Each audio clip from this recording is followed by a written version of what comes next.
It was 4 days after the fall of Singapore that the Japanese attacked Darwin. So the attack was early morning. The largest ship in the US fleet was the USS Peary, and of course they obviously targeted that. This cannon here is a representation, and you can actually see there's some significant damage on the cannon. This ship was hit in the forward section and also in the aft. It sunk aft first.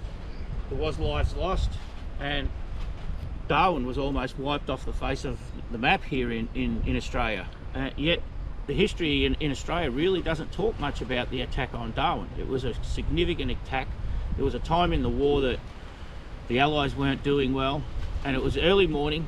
We had the Australians had very little warning. They had probably amount of 20 minutes of warning, which meant that they didn't have time to mass their troops. Only 2 aircraft actually got off the ground from the airport.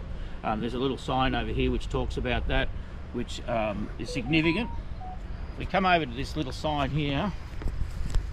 It talks about the American Airfleet that was here, but due to not having any warning or significant warning, there was actually only 2 of them that actually got off the ground and were able to engage with the Japanese.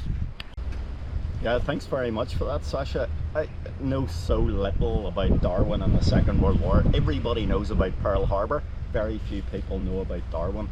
And if you think only 4 days after Singapore how people were feeling, and a no warning attack coming out of nowhere with 242 aircraft hitting this harbour, 65 ships, it was a major event.